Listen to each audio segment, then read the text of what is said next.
교회학교 여름 행사가 계속 진행되고 있습니다. 이번 주에는 특별히 또 중고등부가 수련회를 가게 될 텐데 어릴 적 일이 생각이 났습니다. 주인공을 철수라고 하겠습니다. 철수가 있었습니다. 수련회 가기 2주 전부터 학교 친구인 영철이를 교회에 데리고 나왔습니다.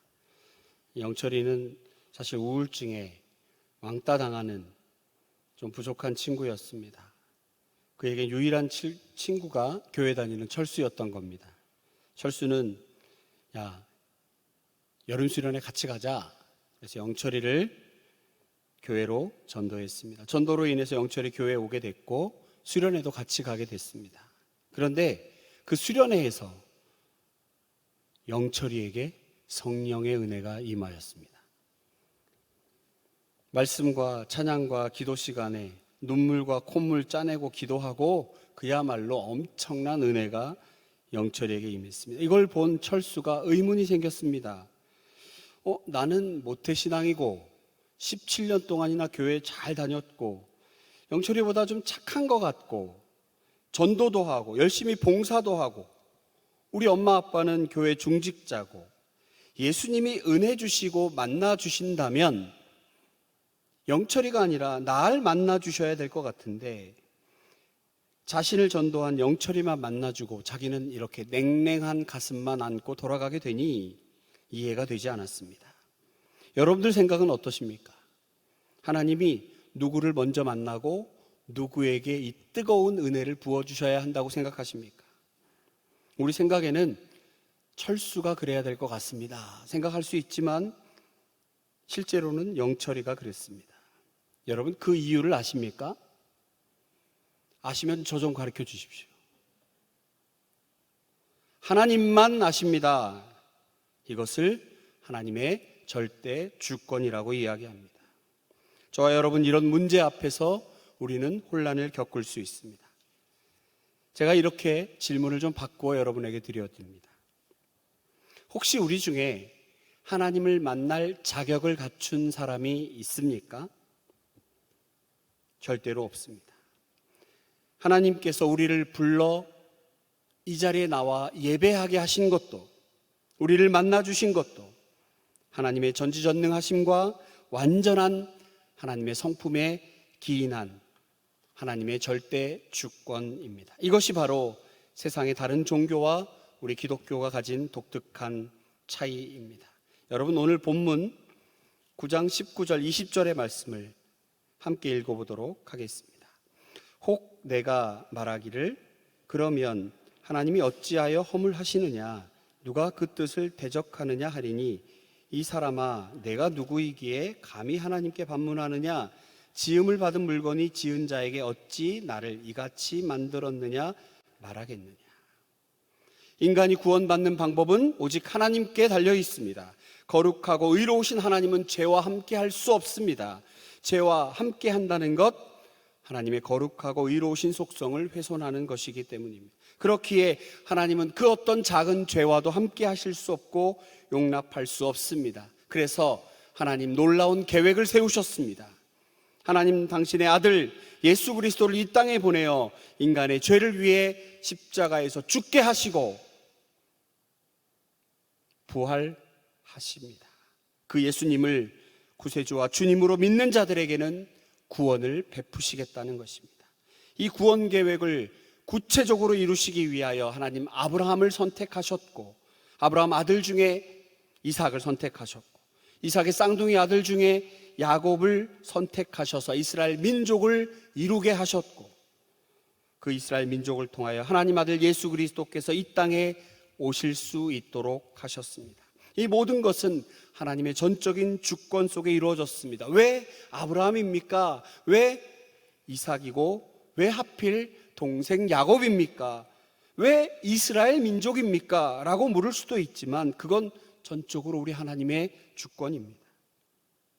자, 그러면 이런 질문을 할 수 있겠네요. 하나님께서 이스라엘을 선택하신 거라면 하나님께서 하나님의 주권에 따라 누구에게는 긍휼을 베푸시고 누구에게는 긍휼을 베풀지 않기로 결정하셨는데 이런 상황에서 하나님께서 사람을 책망할 수 있겠는가? 하나님이 택하셨는데 그것 가지고 누구를 책망할 수 있겠느냐는 말입니다. 이것을 오늘 본문에서는 토기장이 비유로 설명하고 있습니다. 21절, 토기장이가 진흙 한 덩이로 하나는 귀 있을 그릇을, 하나는 천 있을 그릇을 만들 권한이 없느냐. 여러분, 진흙이라고 하는 점이 주목합니다. 진흙은 미천한 것을 드러내는 단어입니다. 그냥 내버려 두면 아무 쓸모도 없는 진흙 한 덩이지만 토기장이가 그 진흙 덩이로 어떤 것은 귀한 그릇, 어떤 것 천한 그릇 만들었다면 그 누구도 그 이유가 무엇입니까? 따져 물을 수 없다는 것입니다. 오늘 본문을 준비하면서 이상한 생각을 해보았습니다. 왜 토기장이일까? 토기장이 비유라고 하지 않고 금세공 기술자라고 했으면 어땠을까? 금으로 반지도 만들고 목걸이도 만들고 금 거북이도 만들었다면 귀하디 귀한 금으로 뭘 만들든지 간에 그건 그냥 금이겠지요. 그런데 비유가 토기장의 비유입니다. 아무 쓸모없어 보이는 그저 길바닥에 던져 버려진 진흙을 빚어 귀한 것을 만들어내는 토기장의 비유라고 하는 것입니다. 여러분, 또 한 가지, 토기장이가 만일에 진흙이 아닌 다른 것이었다면, 예를 들어 예쁜 꽃이, 토기장이 아저씨 왜 진흙으로 그런 그릇을 만듭니까? 저처럼 예쁜 꽃 정도는 돼야 이쁜 그릇, 귀한 그릇 만들 수 있는 것 아닙니까? 라고 항변한다면 우스운 이야기겠지요. 이 사실에 대하여 유대인들의 생각은 신앙을 갖기 전에 우리의 모습과 비슷했습니다. 이것은 하나님의 절대 주권을 인정하지 않고 모든 것이 나의 의와 노력과 공로에 있다고 보았기 때문입니다. 그래서입니까? 당시 로마에 있는 유대인 그리스도인들은 자신들처럼 거룩하려고 애쓰고 십계명의 말씀을 지키고 노력하는 자와 그렇지 못한 이방인들에 대한 진노를 내리지 않고 오래 참으시고 관용 베푸시고 영광의 풍성함을 보이신 하나님을 이해할 수 없었습니다. 사랑하는 성도 여러분, 우리의 구원이, 아니 나의 구원이 예수를 구주로 믿는 것이, 강성교회를 다니는 것이 유대인들이 생각했던 것처럼 우리의 선택, 우리의 노력, 우리의 공로가 있다고, 그것에 기인한다고 생각하십니까? 그래서 선택받지 못한 자들을 바라보며 또 예수 믿지 않는 자들을 바라보며 창조주 하나님께서 그들을 벌하지 아니하시고 진노를 내리지 않고 그들을 오히려 예수 믿게 하시는, 그리고 그들에게 먼저 은혜를 주시는 것 같은 그 하나님에 대하여 불평하고 항변하고 있지는 않습니까? 31절, 32절 쉽지 않은 본문을 제가 세 번역으로 여러분에게 읽어드리겠습니다. 그런데 이스라엘은 의의 율법을 추구하였지만 그 율법에 이르지 못하였습니다. 어찌하여 그렇게 되었습니까? 그들은 믿음에 근거하여 의에 이르려고 한 것이 아니라 행위에 근거하여 의에 이르려고 했기 때문입니다. 그들은 걸림돌에 걸려 넘어진 것입니다. 겨우 피조물에 불과한 우리들이 거룩하신 하나님 앞에서 어떠한 행위로 의에 이르려고 하는 교만한 마음을 가지고 있기 때문입니다. 그것은 아무짝에도 쓸모없는 진흙 한 덩이고, 그러나 그 진흙 한 덩이인 나를, 그 진흙을 빚어 귀한 그릇을 만드는 하나님께서 토기장이 되신다는 것을 불신하는 일입니다. 오늘 이 아침 우리 모두 하나님께서 나의 창조주고 나의 토기장이 되셔서 정말 보잘것없는 진흙덩이에 불과했지만 하나님, 우리를 빚어 이 귀한 성도의 자격을 주신, 하나님의 자녀가 되게 하신 그 하나님을 찬양하는 우리가 되기를 원합니다. 그 은혜에 감사하는 우리가 되기 원합니다. 자, 그렇다면 하나님의 선택하심, 수많은 진흙덩이들 가운데에 꼭 집어 이거 골라 나를 만들어 주셨는데, 이렇게 근사하게 만들어 주셨는데 여러분 위에서 보면 여러분 얼마나 근사한 줄 아십니까? 이 새벽에 나와 찬양하는 여러분들은 얼마나 아름다운지 아십니까? 이 새벽에 나와 예배하는 여러분은 얼마나 귀한지 아십니까? 이렇게 우리를 하나님이 콕 집어 선택하신 것, 이것은 과연 어떤 의미 있느냐, 어떤 의미가 있느냐 이겁니다. 나의 선한 공로나 행위로 자격을 갖추어서 그럴만해서 하나님께서 구원을 베푸신 그런 선택의 주인공이 아니라 순도 100% 전적으로 하나님의 은혜라는 것을 이 아침 우리가 고백했다면, 아무 쓸모없는 진흙과도 같은 나를 주께서 귀히 여기시고 그래서 십자가 고난을 겪으시고 부활 소망 갖게 하셨으니 감사하게 우리를 만들어주신 그 하나님, 그렇다면 이제 하나님의 자녀된 특권을 가진 우리가 어떤 은혜에 임해야 할까? 29절의 말씀 함께 읽겠습니다. 또한 이사야가 미리 말한 바 만일 만군의 주께서 우리에게 씨를 남겨두지 아니하셨더라면 우리가 소돔과 같이 되고 고모라와 같았으리로다 함과 같으니라. 만일 여러분 27절에 보면 또 이사야가 이스라엘에 관하여 외치되 이스라엘 자손들의 수가 바다의 모래 같을지라도 남은 자만 구원을 받으리니. 하나님의 선택받은 남은 자들, 구원이 하나님이 절대 주권이 아닌 자신의 선택에 근간한 것이기 때문에 굳이 복음 전할 필요를 느끼지 못했고, 그래서 복음을 전하지 않았다면 지금 로마 교회에 있는 성도들과 바울 자신은 소돔과 고모라와 같이 심판받아 흔적조차 없이 사라졌음을 의미하는 말입니다.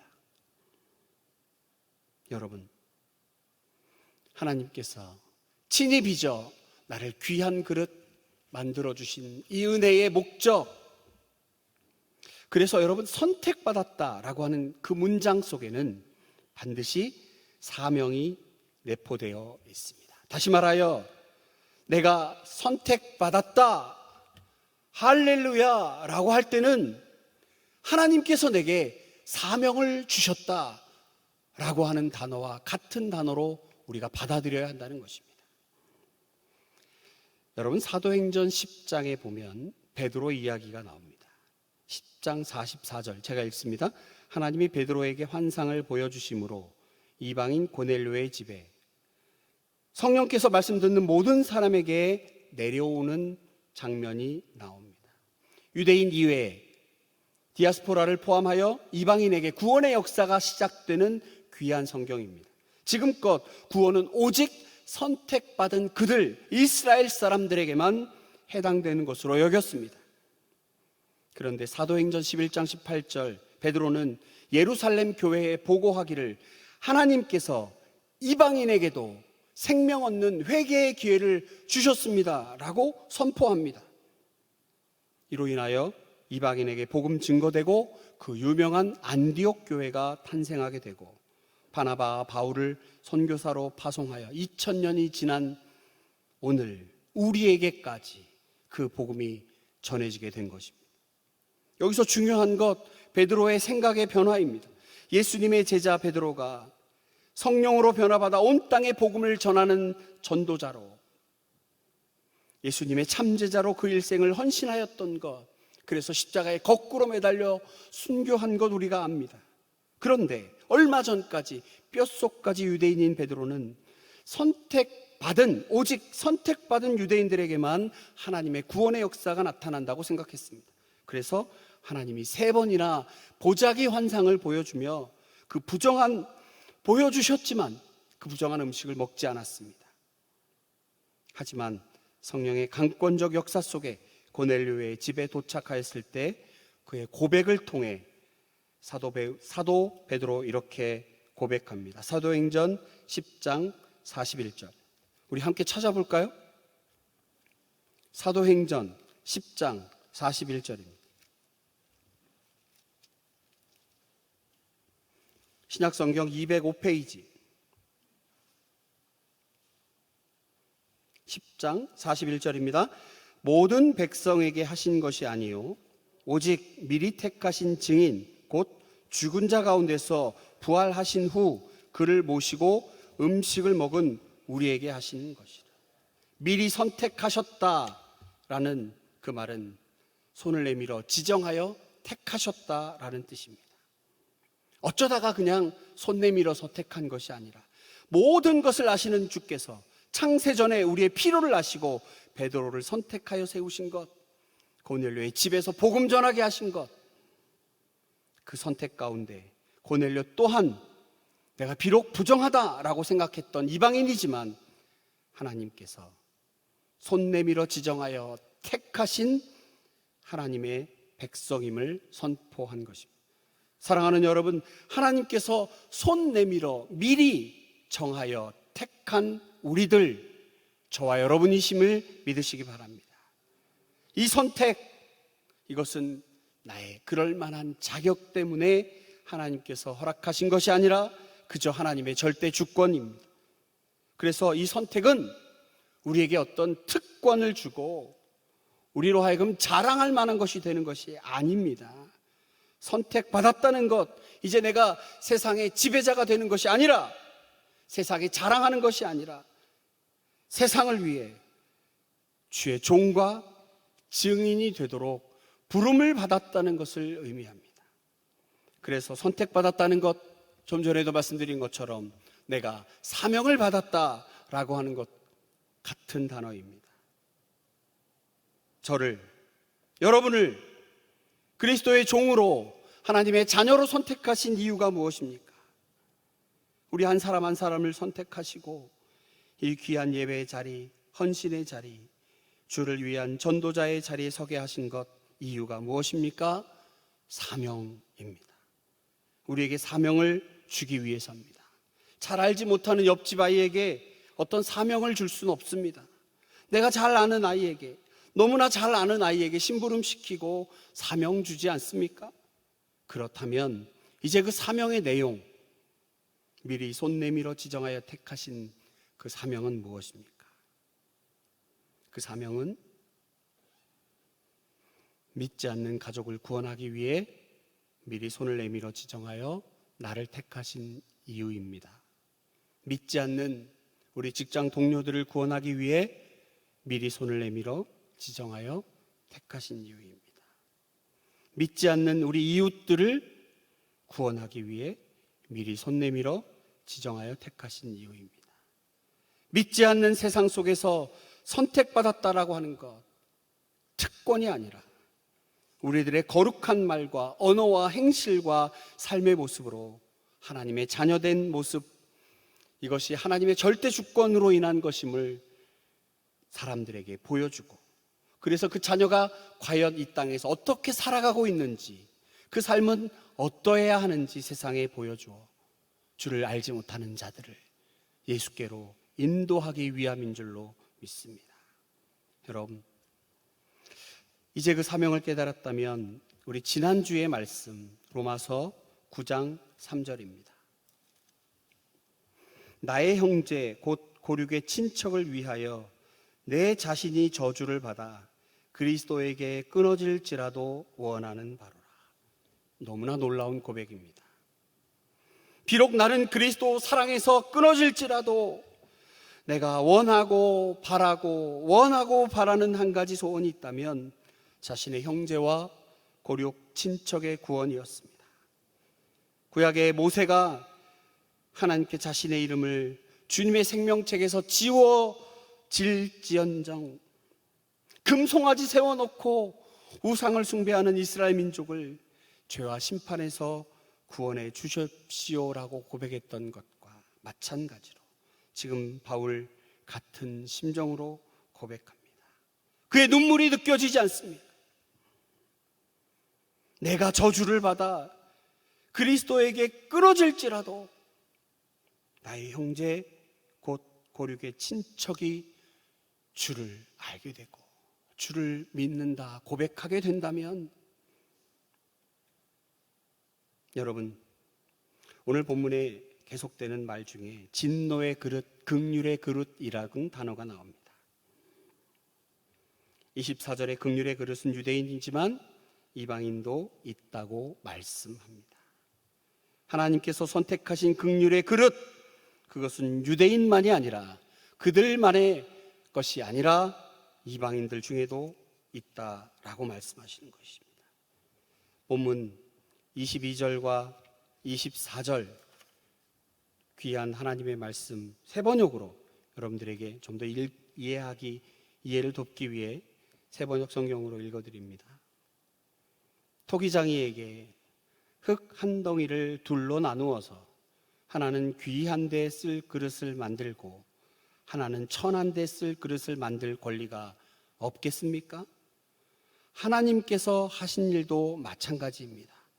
하나님께서 진노하심을 보이시고 권능을 알리시기를 원하시면서도 멸망받게 되어 있는 진노의 대상들에 대하여 꾸준히 참으시고 너그럽게 대해 주시고 23절 영광을 받도록 예비하신 자비의 대상들에 대하여 자기의 풍성하신 영광을 알리시고자 하셨더라도 어떻다는 말입니까?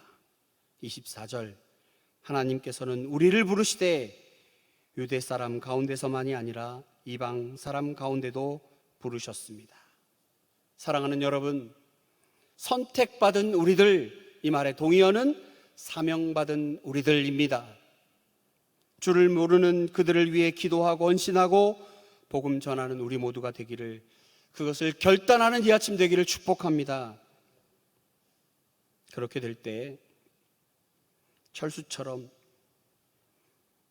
내가 아닌 영철이가 왜 구원받았는지, 왜 영철입니까? 라고 이상해하며 하나님께 항변하는 인생이 아니라 베드로처럼, 바울처럼 잃어버린 영혼을 구원하기 위해 미리 손 내밀어 지정하여 선택한 하나님의 절대 주권을 인정하고 그분이 택하여 주신 그 은혜에 감사 감격하여 내게 주신 사명을 다시 한번 굳게 세우고 다른 누군가를 위해 주의 복음을 삶으로 전하시는 하나님의 참 자녀인 그리스도인으로 세워지기를 결단하시는 저와 여러분 되시기를 간절히 축원합니다. 아멘. 기도하겠습니다. 하나님 아버지, 오늘 하나님의 말씀을 통하여 우리에게 도전하게 하신 주님, 도전의 마음을 갖게 하신 주님, 사명을 발견하고 내 안에 꿈틀거렸던 주께서 명하신 복음 전하는 땅끝 주인 되라 하신 주의 말씀을 이 아침 다시 한번 깨닫고 주목 주게 하신 주님 감사합니다. 삶으로 예수 그리스도 살아계셔서 우리의 참 구주 되심을 증거하게 하시고 부끄러워하지 아니하고 당당한 마음으로 당당한 말로 이 세상에 살아계신 예수 그리스도를 증거하는 우리 모두가 되게 하여 주시옵소서. 예수님 거룩하신 이름으로 기도하옵나이다. 아멘. 모두 자리